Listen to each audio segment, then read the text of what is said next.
Good evening. मैं हूं आपके साथ अभिषेक भट्टाचार्य। कुमार विश्वास देश के हिंदी के एक प्रख्यात कवि, जिनकी कविताओं के साथ साथ उनके बयान भी चर्चा में रहते हैं। अक्सर कलाकार राजनीतिक दलों और राजनेताओं पर बयान से बचते हैं, लेकिन कुमार विश्वास उन पर भी कटाक्ष करने के लिए जाने जाते हैं। लेकिन इस बार मामला थोड़ा बैकफायर कर गया, क्योंकि बयान उन्होंने सीधा आरएसएस पर कर दिया। वामपंथियों पर तो कटाक्ष कर ही रहे थे, लेकिन आरएसएस को लेकर कुछ ऐसा बोल गए जिसका मतलब निकलकर सामने आने पर उनकी काफ़ी ज़्यादा आलोचना होने लगी। अब कहीं ना कहीं आरएसएस पर दिए बयान पर कुमार विश्वास ने यू टर्न लिया है, और ठीक जैसे नेता बयान देने के बाद सफाई पेश करते हैं, कुछ इसी तरह से कुमार विश्वास ने भी कहा कि मेरे बयान को गलत तरीके से पेश किया गया। साथ ही में उन्होंने यह भी कहा कि उन्होंने दरअसल अपने ऑफिस के बच्चे को अनपढ़ बोला था, लेकिन उनके बयान को गलत तरीके से समझा गया। तो कुछ इस तरह से सफाई देते हुए कुमार विश्वास ने अपने बयान पर माफ़ी मांगी है। आपको बता दें कि एक विशेष कार्यक्रम में पहुंचे थे कुमार विश्वास, जहां पर बजट को लेकर बात हो रही थी, और मंच पर भाजपा के बड़े नेता भी मौजूद थे, जिस बीच उन्होंने ये बयान दिया और उनका बयान तेजी से वायरल होता चला गया। उनके बयान के बाद भाजपा नेताओं की प्रतिक्रिया भी सामने आने लगी और सोशल मीडिया पर भी खासा विरोध देखने को मिला। उज्जैन में कार्यक्रम में पहुंचे थे जहां उन्होंने यह बयान दिया था। अब उन्होंने अपने इस बयान पर माफी मांगी है और अपने इस बयान को वापस लिया है। और ये स्पष्टीकरण जो आप इस वक्त टेलीविजन स्क्रीन पर देख रहे हैं, उन्होंने कहा कि उनके बयान को गलत तरीके से लिया गया है। उन्होंने जहां एक तरफ वामपंथियों को कुपड़ कहा था, तो दूसरी तरफ उन्होंने आरएसएस को लेकर बयान दिया था कि जिन्होंने पढ़ा ही नहीं है वो वेदों की बात करते हैं, और कुछ इस तरह का उनका बयान था। इसको लेकर भाजपा नेताओं ने उनकी काफ़ी आलोचना की थी, और अब कुमार विश्वास ने अपना बयान वापस लिया है। क्षिप्रा के तट पर उज्जैनी में बहुत खराब स्वास्थ्य और बुखार के बावजूद आज भी ये बुखार है, लेकिन महाकाल बाबा ने कृपा की तो 2 घंटे से अधिक समय में राम कथा और उसकी प्रासंगिकता पर बोल सका। कथा प्रसंग में मेरे कार्यालय में काम करने वाले एक बालक के विषय में मैंने एक टिप्पणी की, जो संयोग से राष्ट्रीय स्वयंसेवक संघ में काम करता है, पढ़ता लिखता कम है, बोलता ज्यादा है। तो मैंने उससे कहा कि तुम पढ़ा करो, तुम पढ़ते नहीं हो, वामपंथी कुपड़ है और तुम अनपढ़ हो। सिर्फ इतनी सी बात मैंने ये कही, और इसे कुछ विघ्न संतोषियों ने इसे ज्यादा फैला दिया। आज मुझे कुछ समाचार मिले कि कुछ मित्रों ने कहा कि हम इस कथा को भंग करेंगे। तो भाई आप ध्यान रखिएगा कि राम की कथा कौन भंग करते हैं, ये भी ध्यान रखिएगा। और मैं उज्जैनस्थ अपने सभी मित्रों से अनुरोध करता हूं कि वहां पर पहुंचें, और मैं जो बोल रहा हूं उसका अर्थ आप उस तरह से लगाएं जो मैं बोल रहा हूं। यदि आप किसी नए अर्थ में उसे समझेंगे तो उसके लिए मैं जिम्मेदार नहीं हूं। तदुपरांत आपकी इस सामान्य बुद्धि में अगर ये प्रसंग किसी और तरीके से चला गया है तो उसके लिए मुझे माफ करें, क्षमा करें। 2-2.5 घंटे में जो उत्सव धर्मी हो, जो अच्छा हो, जो मर्यादा पुरुषोत्तम भगवान राम की कथा से नवनीत निकल सकता हो, उसे लेने की कोशिश करिए।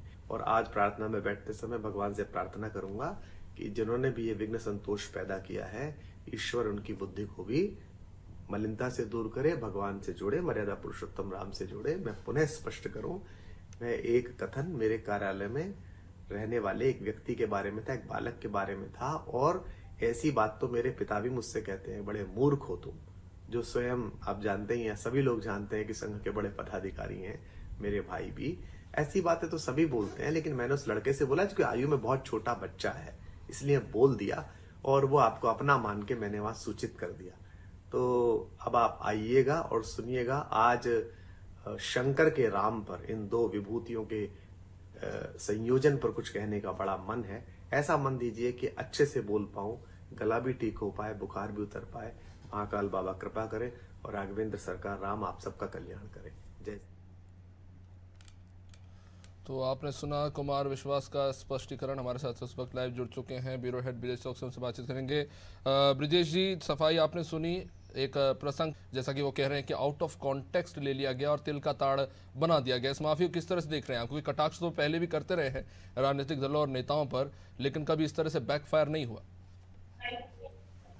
देखिए अभिषेक के कुमार विश्वास के शब्दों पर और वाणी पर किसी को कोई संदेह नहीं है, और जिस तरह से बोलते हैं, लाखों फॉलोअर्स हैं उनके, और निश्चित तौर पर यदि वो ये कह रहे हैं कि उसको दूसरे परिप्रेक्ष्य में ले लिया गया है, तो मान लेना चाहिए कि दूसरे परिप्रेक्ष्य में ले लिया गया है। हालांकि उन्होंने सफाई दी है, वो भी बड़े अपने ही अंदाज में सदे हुए शब्दों में दी है कि कुछ लोगों ने गलत व्याख्या कर ली है उसकी, उनका मतलब ये नहीं था, उनका मकसद ये नहीं था।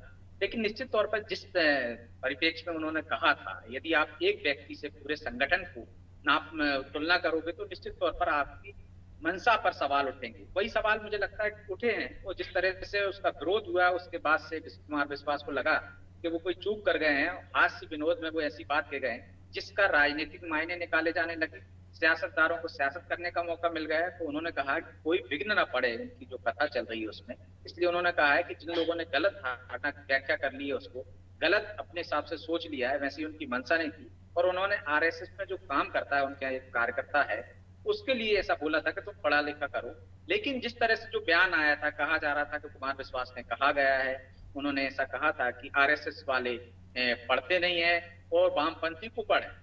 तो जो एक तरह से पूरे आपने संगठन पर सवाल खड़े किए थे, उसको लेकर आपत्ति थी, और हमने देखा था किस तरह से उसके विरोध के सुर तेज होने लगे थे। कांग्रेस का भी एक ट्वीट देख रहा था मैं, के मिश्रा ने कहा है किस तरह से कवियों और कथाकारों को इस तरह से सियासी बयानबाजी नहीं करनी चाहिए और किसी के शिक्षा पर सवाल नहीं उठाना चाहिए। और हमने देखा किस तरह से कुछ संगठनों ने, हिंदू संगठनों ने आरएसएस के जो महान लोग हैं, जो महानुभव हैं, उनके बारे में बाकायदा पत्र लिखा था कुमार विश्वास को, और कहा गया था कि इन लोगों ने क्या क्या काम किए हैं, ये सब पढ़े लिखे लोग हैं। तो निश्चित तौर पर कुमार विश्वास को लगा होगा कि वो सियासत में फंस रहे हैं और सियासी मुद्दा बन गया है ये, और उनकी कथा में कहीं विघ्न ना पड़ जाए, इस वजह से उन्होंने ये सफाई दी है। निश्चित तौर पर इसका यही पटाक्षेप कर देना चाहिए। जिस तरह से कुमार विश्वास ने कहा है कि उनका मतलब ये नहीं था, तो ना इसमें सियासत ढूंढी जानी चाहिए, ना सियासत, ये उस हिसाब से ले लेना चाहिए कि कथाकार ने कथा के बीच में लोगों को ये जताने के लिए, हास्य परिहास करने के लिए एक चुटकुला टाइप का छोड़ दिया, एक हास्य विनोद कर लिया, उसको उसी तरीके से लेकर इसको खत्म कर देना चाहिए। हमने देखा कई कभी राजनीतिकों पर, राजनीतिक दलों पर कटाक्ष करते रहे, लेकिन अब दौर बदल गया है। अब कोई कटाक्ष होता है तो उस पर ट्रोल होने लगते हैं। इसके बाद इस तरह की सफाई वाजिब भी मानी जाती है, और सफाई आने के बाद इसका यहीं पे समापन भी मुझे लगता है हो जाना चाहिए। अभी से निश्चित रूप से विदेश जी, कुमार विश्वास ने बहुत समझदारी वाला कदम उठाया है, लेकिन अगर नेताओं के बयानों की बात करें, जिस तरह से आज पोस्टर फाड़े गए और नेताओं ने ये कहा कि आप राजनीतिक मामलों में कलाकार जो है टीका टिप्पणी ना करें, लेकिन वही अगर हम दूसरी तरफ देखें तो राजनेता हर गाने, हर फिल्म पर अपनी टीका टिप्पणी करते हैं, और हालात तो ऐसे बन जाते हैं कि धमकी तक दे देते हैं, जैसे कि आज हुआ कि हम आपका शो बंद करवा देंगे, आपकी फिल्म बंद करवा देंगे, आपके गाने बंद करा देंगे। तो हम एक तरफ तो ये कह रहे हैं कि कलाकार जो है टिप्पणी ना करें, लेकिन दूसरी तरफ राजनेता हर मामलों पर टिप्पणी करते हैं। इसे किस तरह से देख रहे हैं आप? निश्चित तौर पर जिन लोगों ने ऐसा कहा है कि आपकी कथा को नहीं होने देंगे, दिया जाएगा, या वहां पे विघ्न डालने की कोशिश होती है, तो ये भी एक तरह से गलत है। यदि किसी कवि ने कह दिया और उन्होंने इस पर सफाई भी दे दी है, माफी भी मांग ली है, तो इसका यही पटाक्षेप कर देना चाहिए। लेकिन यहाँ जो आप कह रहे हैं सही है कि आजकल राजनीतिक दलों को या जो उनके कार्यकर्ता हैं उनको भी थोड़ा समझदारी से काम करना चाहिए। यदि किसी ने टिप्पणी की है तो उसका जवाब अपने बयानों से दीजिए, लेकिन आप यदि उसकी कथा में विघ्न डालोगे या किसी तरह का अन्य उपद्रव करोगे, कानून को अपने हाथ में लेगे, तो ये कोई संविधान में किसी को इजाजत नहीं दी जा सकती। अभिव्यक्ति की आजादी है, यदि किसी ने अभिव्यक्ति की, आप उससे सहमत भी हो सकते हैं, असहमत भी हो सकते हैं। यदि आप असहमत हैं तो आप भी उसका विरोध अपने शब्दों के माध्यम से कर सकते हैं, लेकिन कानून हाथ में लेकर किसी की कथा में विघ्न डालकर, निश्चित तौर पर इस बारे में राजनीतिक दलों को भी अपने कार्यकर्ताओं को समझाना चाहिए कि ना वो इस तरह की धमकियां दें, ना इस तरह की कृत्य करें। जो बयान आया है उसी बयान के माध्यम से, बयान के जरिए ही उसका जवाब दिया जाना चाहिए। अभी बहुत बहुत शुक्रिया विदेश जी। तो जाहिर तौर पर कुमार विश्वास ने अपने इस स्पष्टीकरण के जरिए इस मामले को कहीं ना कहीं शांत करने की कोशिश की। उज्जैन में एक बड़ा आयोजन है आज और बड़ी संख्या में भीड़ जुट रही है, और उम्मीद की जा रही है कि अब जिस तरह का विरोध हम देख रहे थे वो सब शांत हो जाएगा। शानदार आयोजन हो रहा है, और उन्होंने भी अपील की है कि आप इस आयोजन में जुड़िए और उनकी कविताओं का आनंद